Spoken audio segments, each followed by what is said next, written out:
Assalamualaikum dan salam sejahtera. Saya Nazri Kahar. Pada ketika ini di beberapa kawasan terutamanya di utara dan juga pantai timur berlaku kebakaran hutan, belukar dan juga semak samun yang menyebabkan kawasan tersebut diseliputi dengan jerubu.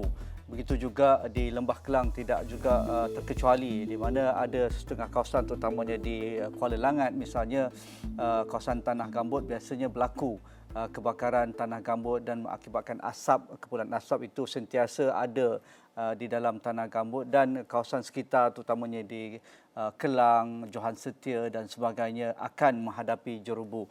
Tetapi bagi kawasan tertentu terutamanya sebahagian di Lembah Kelang, pada waktu petang akan ada ribut petir dan juga hujan lebat di setengah kawasan. Jadi kita nak membaca apakah trend cuaca pada ketika ini.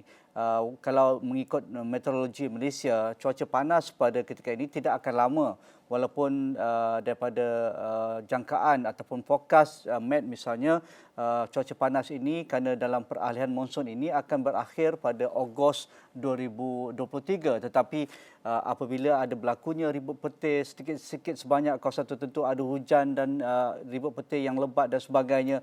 Jadi ramai beranggapan bahawa cuaca panas pada ketika ini mungkin sementara, tetapi setengah kawasan ia akan berlanjutan, terutamanya bersempadan dengan Thailand ataupun di pantai timur. Jadi apakah fenomena ini? Kita nak membacanya, kita nak memahaminya dan bagaimana impak cuaca sebegini kepada kehidupan seharian kita dan apakah persediaan bagi pihak berkuasa ataupun kita sendiri jika suhu melampau ini melebihi 40 darjah Celsius. Profesor Dr. Fadlin Tajuddin Tangang, Fellow Akademik Malaysia, sudah pun bersedia di talian. Assalamualaikum Prof, apa khabar? Salam berpuasa. Assalamualaikum Tuan Haji.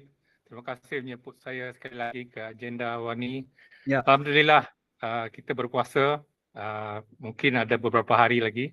Ya, betul. Bagi Prof, cuaca yang kita alami sekarang, mungkin kawasan Lembah Kelang tidak berasa sangat kepanasan itu kerana setiap petang pada ketika ini dalam seminggu dua ini memang akan berlakunya hujan dan ribut petir dan setengah kawasan angin ribut yang agak kuat. Tetapi apa sebenarnya yang berlaku sekarang, Prof?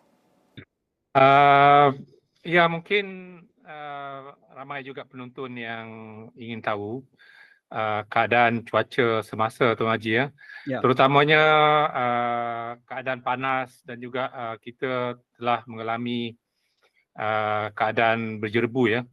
Ada setengah-setengah kawasan yang mencecah indeks udara yang kualiti udara yang mungkin kurang sihat ya. Terutamanya di Lembah Kelang ni, kita di Kuala Lumpur misalkan, kita dah kalau pandang jauh dah nampak macam jerebu tu agak pekat ya. Jadi kalau kita melihat secara kitaran musim, kita sebenarnya masih berada di musim perantaran monsun, bulan April dan juga bulan Mei. Jadi kalau kita melihat corak kitaran hujan, sebenarnya terutama di bahagian pantai barat semenanjung Malaysia, hujan sebenarnya sepatutnya tinggi pada musim bulan-bulan April dan Mei, musim perantaran monsun ini Tuan Haji ya. Sepatutnya tinggi dan itu ketara dari segi corak hujan yang selalunya sebelah petang, terutama di Lembah Kelang ya, petang dan juga lewat petang dan malam juga kita seringkali mengalami ribut petir. Tetapi mungkin di kawasan timur corak itu menjelak. Jadi itu mungkin tidak dialami ya. Tetapi sebenarnya yang menyebabkan panas sejak lebih daripada seminggu yang lepas ni adalah disebabkan oleh fenomena yang sering juga disebut apabila saya diundang ke agenda Awani ataupun analisis Awani ya, Tuan Haji, iaitu apa yang kita panggil sebagai ayunan Madden-Julian. ataupun dalam bahasa Inggeris dia Madden-Julian Oscillation. Jadi ini adalah sebahagian daripada keragaman iklim yang begitu dominan di kawasan tropika. Dan gangguan seperti begini muncul, kebiasaannya muncul di Lautan Hindi dan bergerak ke arah timur merentasi kawasan benua maritim Malaysia, Indonesia dan juga Filipina ya. Jadi ia wujud dalam bentuk pusat apa yang dipanggil sebagai pusat tekanan ataupun pusat perolakan meningkat yang bergerak daripada Lautan Hindi tadi ke Lautan Pasifik merentasi kawasan kita. Dan apabila pusat perolakan meningkat ini merentasi, ia akan sebenarnya menarik ataupun menjadi magnet kepada kelembapan lah. Jadi dia akan mempengaruhi pola hujan kita. Tetapi pusat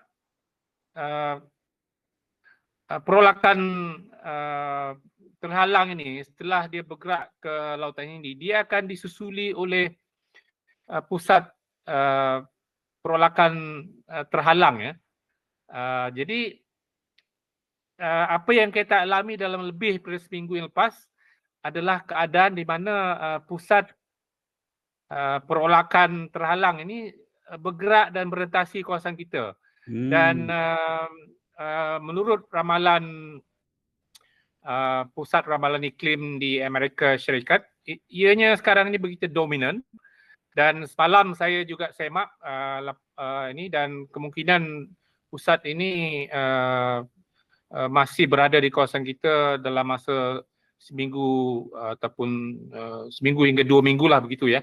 Jadi saya rasa pattern cuaca ataupun corak cuaca panas dan kurang hujan terutama di kawasan pantai timur, di kawasan utara mungkin berterusan dan dengan itu mungkin fenomena jerbu juga begitu ya Tuan Haji. Jadi sebahagian daripada keragaman iklim berpunca daripada fenomena yang biasa yang kita panggil sebagai ayunan Madden-Julian ini yang berlaku dalam sekitar sekali hingga 20 hingga 60 hari begitu kitaran ulangan dia fenomena ini Tuan Haji. Okey, cuba kita nak faham sikit lagi Prof Fridolin. Kalau ayunan Madden-Julian ini berlaku beberapa kali dalam masa setahun menimpa ataupun melalui kawasan negara kita Malaysia, adakah ia terkait dengan fenomena El Nino? Kalau El Nino itu kita sentiasa kaitkan dengan fenomena cuaca panas yang melampau dan negara kita juga beberapa kali ketika saya menemubual Prof Fridolin sendiri memang ada ataupun akan menerima fenomena El Nino itu, tetapi Met Malaysia tidak menjangkakan El Nino akan berlaku pada tahun ini. Jadi apa sebenarnya yang berlaku menyebabkan cuaca panas dan juga fenomena jerebu sekarang? Adakah memang ada kaitan terus dengan ayunan Madden-Julian ini ataupun tidak ada kena-mena langsung dengan El Nino ataupun ada ciri-ciri El Nino dan sebagainya? Saya juga buat simakan ya Tuan Haji ramalan yang dibuat oleh dua pusat ramalan di Amerika Syarikat dan juga satu lagi di Busan, Korea, APEC Climate Center. Kedua-dua ni sebenarnya meramalkan El Nino akan berlaku. Keberangkalian yang diramal kalau di pusat di Amerika sekitar 60-70%, tetapi kalau yang di Busan ini telah melebihi 90%. Dan ada keberangkalian ataupun keamatan El Nino itu dalam beberapa bulan akan datang mungkin boleh menjangka kategori kuat ya, kategori kuat. kemungkinan tidak mencapai seperti pada El Nino 2015-2016 Yep. ataupun 1997-98 yang diketikkan sebagai El Nino ekstrim, tetapi El Nino kuat ini boleh mendatangkan keadaan impak yang turut juga di rantau kita di Malaysia dan juga Indonesia ya. Nah, persoalan tadi adakah jerebu ataupun cuaca panas yang kita rasai sekarang ini berkait dengan El Nino yang dijangkakan berlaku dalam bulan Jun dan seterusnya itu. Saya juga membuat semakan daripada ramalan dan juga keadaan suhu permukaan lautan di Lautan Pasifik. Dari segi keadaan semasa, pusat di Amerika, pusat ramalan di Amerika dan juga di Busan ini masih mengkategorikan keadaan semasa sebagai neutral ya, Tuan Haji, maknanya Neutral. El Nino itu belum berlaku. Belum. Dan begitu juga bila saya memuat semakan tentang suhu permukaan lautan di Lautan Pasifik itu, belum pola-polanya belum menunjukkan bahawa El Nino berlaku, tetapi proses itu sedang berjalan ya. So kalau kita lihat suhu di bahagian kedalaman lautan, sudah ada tanda-tanda yang jelas menunjukkan bahawa El Nino itu it's just a matter of time. Akan muncul dan mungkin lebih ketara apabila kita sampai ke bulan Jun, Julai dan seterusnya lah. Dan saya rasa ini kita harus ambil perhatian lah, kerana bukan pertama kali kita mengalami fenomena El Nino. Dan setiap kali kita mengalami fenomena ini, kita menghadapi masalah kekeringan, kemarau, cuaca panas, jerebu dan sebagainya. Jadi saya rasa masa untuk kita bersiap siaga ni belum terlambat, Tuan Haji ya. Jadi saya difahamkan misalkan kalau di Indonesia ini sudah beberapa bulan lepas sudah amaran dibuat ya tentang mungkin akan berlaku kebakaran hutan dan juga jerebu di Sumatera dan juga Kalimantan ya.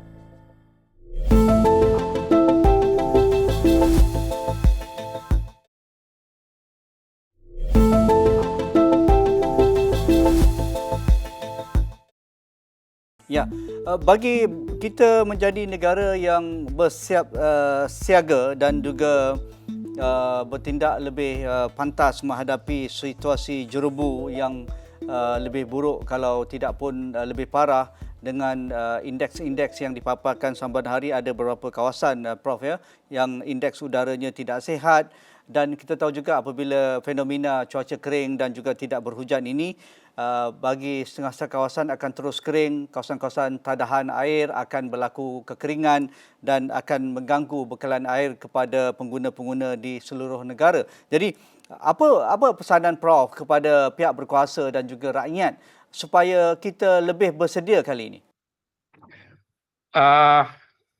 Fenomena El Nino ni kita tak boleh tahan, Tuan Haji ya. Betul.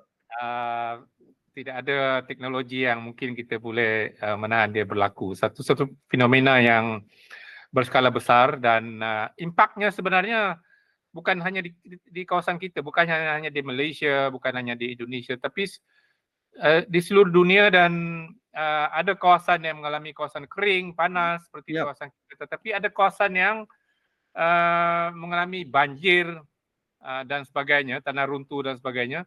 Jadi bila berlaku fenomena sebegini, sebenarnya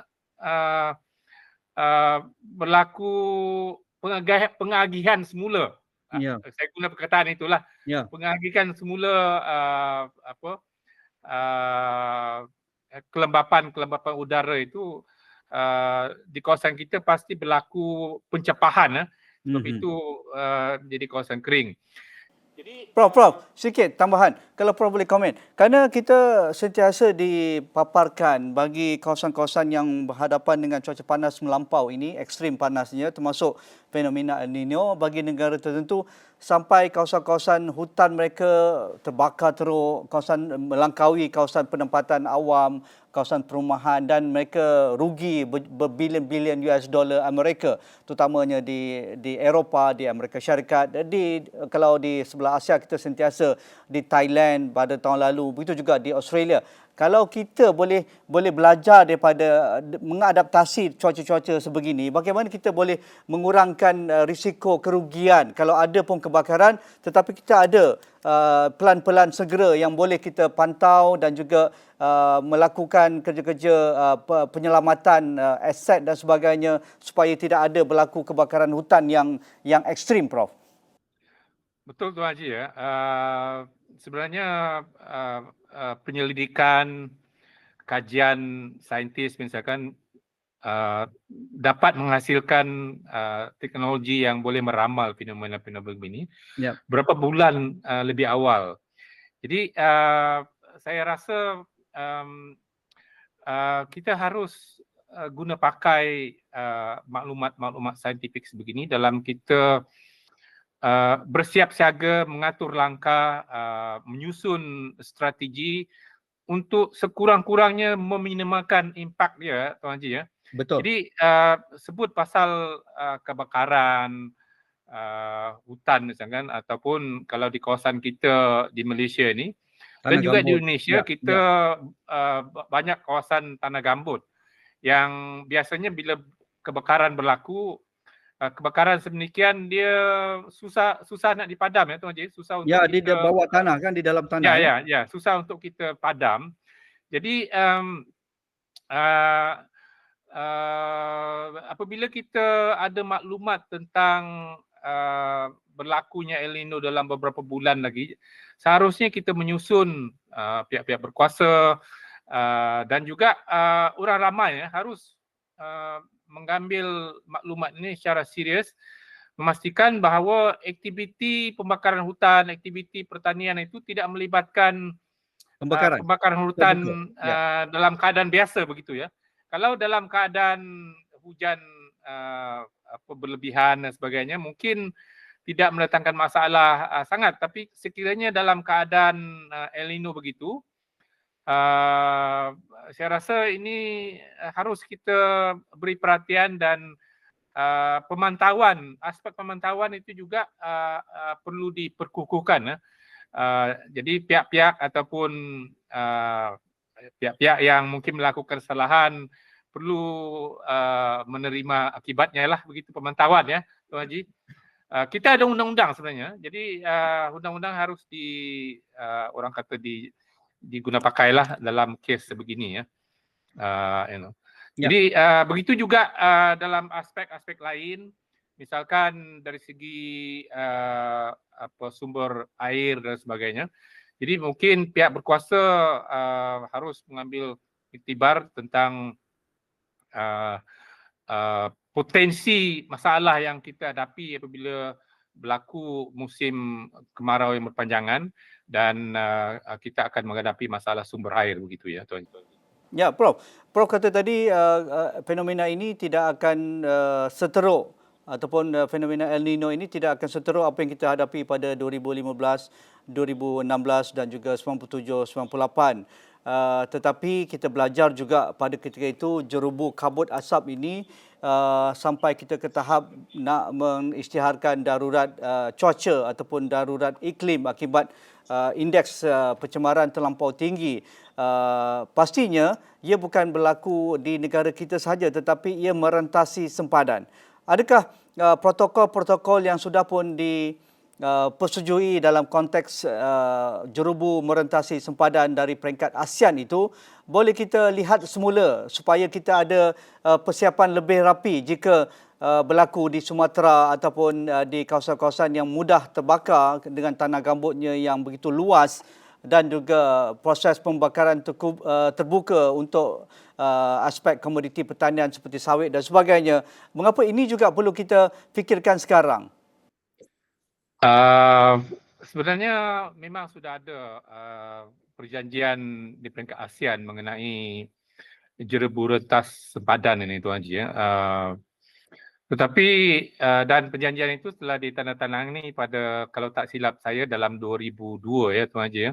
Ya. Tetapi kita pun maklum bahawa setiap kali El Nino berlaku, kita sering kali menghadapi masalah jerebu rentas sempadan yang berpunca daripada kebakaran yang begitu, hutan yang begitu luas, yang seringkali dikaitkan dengan aktiviti peladangan di kawasan di Sumatera dan juga di Kalimantan, Tuan Haji. Dan sekiranya kebakaran ini berlaku pada bulan Jun, bulan Julai, Ogos, begitu, angin sebenarnya bertiup daripada arah bawah ya Tuan Haji. Ya. Monsun berat daya daripada bawah, dan pastinya apabila berlaku kebakaran hutan, jerebu itu akan ditiup ke kawasan kita ya. Jadi saya rasa saban kali El Nino berlaku, begitulah keadaannya, dan mungkin di peringkat negara-negara ASEAN perlu melihat ini semula dari segi sejauh mana keberkesanan perjanjian sedemikian, dan apalagi teknologi, apalagi yang mungkin harus kita lakukan. Tapi saya ingin sebut di sini Tuan Haji ya, kebakaran sebegini bukan hanya berlaku di kawasan di Sumatera dan juga di Kalimantan. Tapi negara kita pun banyak di titik-titik panas ya. Jerebu yang kita alami itu juga kemungkinan datangnya daripada kebakaran di kawasan kita sendiri. Jadi dalam masa kita memperingatkan negara jiran kita mengenai fenomena El Nino yang akan datang ini, dan mereka harus bersedia, bersiap siaga untuk memastikan meminimalkan kebakaran hutan. Kita juga begitu ya Tuan Haji ya. Ya, kita betul. juga begitu, rakyat, para petani harus maklum tentang situasi ini, kerana jika tidak berlaku kebakaran hutan, terutamanya hutan tanah gambut ini, sukar untuk dipadamkan, dan ia pastinya akan menjana jerebu yang akan mendatangkan masalah-masalah lain Tuan Haji. Kita tak nak, kalau boleh kita tak nak jerebu yang berbulan-bulan ya Tuan Haji. Betul. Sebab dia akan mendatangkan masalah kesihatan dan sebagainya. Ya, Prof, sikit lagi seminit dua sebelum kita tamatkan perbincangan kita. Bagi kita yang di Lembah Kelang, fenomena ini juga ada melibatkan hujan ataupun ribut petir yang agak kuat di waktu petang hingga awal malam. Jadi bagaimana juga kita perlu bersedia dan mengurangkan impak kerugian ataupun mengelakkan sebarang kemalangan dan sebagainya, Prof? Tuan Haji menyebut tadi pada musim monsun, perantaraan monsun ini memang begitulah keadaannya Tuan Haji ya. Ya. Sebelah petang, lewat petang atau malam, kita biasanya berlaku ribut petir. Kalau di Kajang ini semalam pun ributnya begitu kuat, ribut petirnya begitu kuat. Dan ini biasa ya Tuan Haji semasa musim perantaraan monsun ini. Dan kemungkinan selepas seperti yang diramalkan oleh pusat ramalan di Amerika ini, selepas pusat tekanan terhalang, perolakan terhalang ini bergerak ke Lautan Pasifik, dia akan disusuli pula oleh pusat perolakan meningkat ya, dan itu boleh membawa peningkatan hujan. Dan dalam keadaan kita dalam musim perantaraan monsun ini mungkin boleh mengukuhkan ribut petir. Dan kalau sebut hujan lebat, ribut petir ini boleh mendatangkan banjir kilat juga Tuan Haji ya, terutama di kawasan-kawasan bandar seperti di Kuala Lumpur ni lah, seperti yang kita alami dalam tahun-tahun sebelum ini ya. Jadi saya rasa kita harus ambil iktibar jugalah bahawa dalam keadaan sekarang kita mungkin berjerebu, panas, kurang hujan, tetapi ada kemungkinan dalam masa seminggu dua lagi, dalam kita masih berada dalam bulan April dan bulan Mei ni, kita berada dalam musim perantaran monsun di mana fenomena kejadian ribut petir itu keberangkaliannya tinggi di sebelah petang dan juga lewat petang ataupun malam, begitu Tuan Haji. Okey, itu sebagai indikator bersiap siaga bagi pihak-pihak tertentu dan juga agensi-agensi yang terlibat termasuk orang awam supaya kita lebih peka dengan isu fenomena cuaca pada ketika ini, tidak boleh mengambil mudah dengan cara-cara berfikiran lama.